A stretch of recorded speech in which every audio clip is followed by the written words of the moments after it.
All right, let's bring in our panel right now. With us here in studio this week, we have former state party chair for the Indiana Democrats, Robin Winston, 2016 vice chair for the Indiana Trump campaign, Tony Samuel, along with UIndy political science professor Dr. Laura Wilson, and Politico's Adam Wren, who's also the author of the Importantville newsletter on Indiana politics.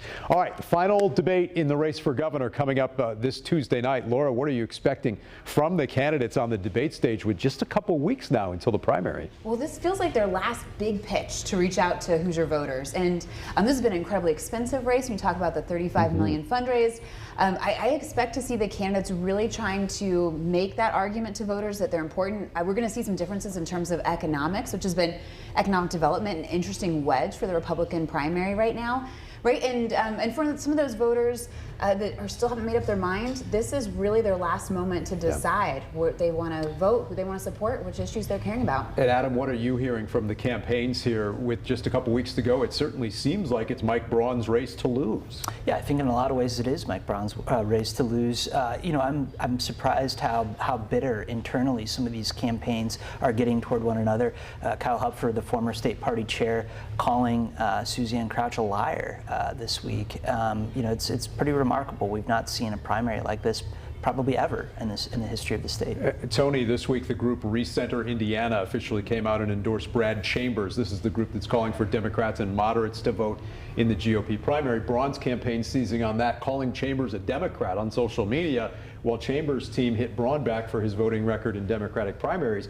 What do you make of all that? Not so much the back and forth, but this question of whether there will actually be any crossover and what, if any, impact that would have. I think a little, and not nearly enough to make a difference. I do think the Chambers campaign was planning on this and hoping for this, and you know, I think it was all in the works for quite a while. He's trying to get that moderate lane of a 5 to 6 really candidate field.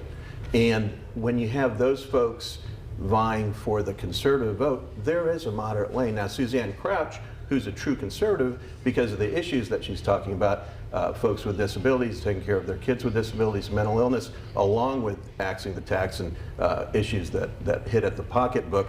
She's the most likely to challenge Braun in the end and catch him possibly because she's talking about conservative issues, but a wider range of issues. But they're all kind of far back from Braun in the polls right now. Robin, what's your response to all of that from across the aisle? And do you think we'll see any of this crossover vote? No, I don't think so, because they did it in Lake County where people vote in Democratic primaries. You're going to ask somebody to go not vote for Frank Mervan's re-election in Democratic heavy Lake County. That's not going to happen. The circular firing squad is going on. We said that would happen. They started on each other. But the real bottom line is every one of these candidates are hard pro-life candidates. So to women voters out there, they're not offering you any choice at all.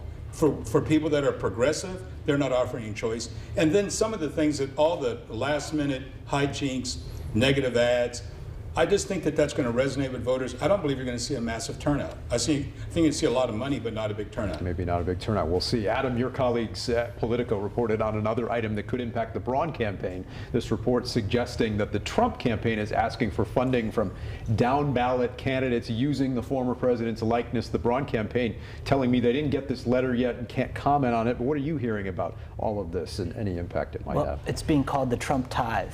You know, give 10% to Donald Trump. But you know, I do think it could be a significant drag on the party across across the ballot and across the nation. The party right now is way behind the DNC in battleground states, and this could be certainly significant. Braun, interestingly, hasn't really said himself much about Trump during debates, during any of his interviews. He really wants to win this on his own merits. Laura, all of this comes as the former president, of course, continues to face mounting legal costs, the trial in New York this past week as well. What kind of impact might that have in the midst of this contentious race for president this year? Well, it's certainly a topic of discussion. I'm not sure in terms of electoral outcomes how much it necessarily matters, though. If you're looking at Joe Biden's approval numbers, Reuters came out this week with just 38% approving of him, 56% disapproving, which puts Trump in a really great spot. Now, this, of course, amid these hearings, you have the jury selected. The alternates have been confirmed on Friday. We expect opening statements tomorrow.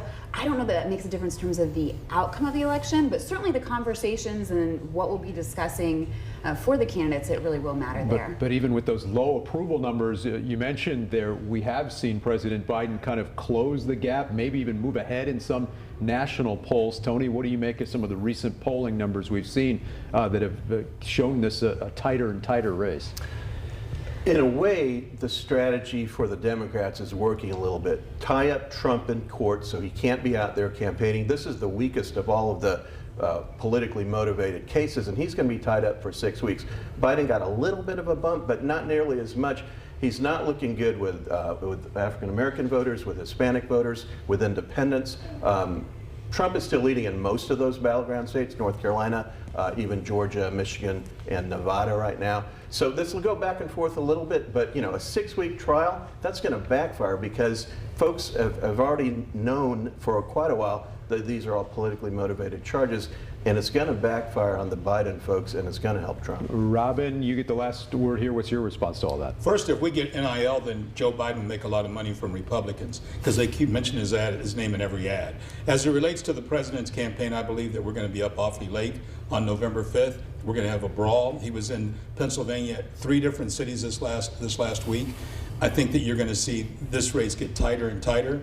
But I do believe people are going to have a hard time going to vote for somebody who, if he is found guilty, has been convicted of a crime. It's certainly going to come down to those swing states. Pennsylvania, Michigan, Wisconsin among them right here in our region. All right, coming up next, Caitlin Clark's impact on the entire state of Indiana and how she's even being welcomed by the governor of our state. That's coming up next.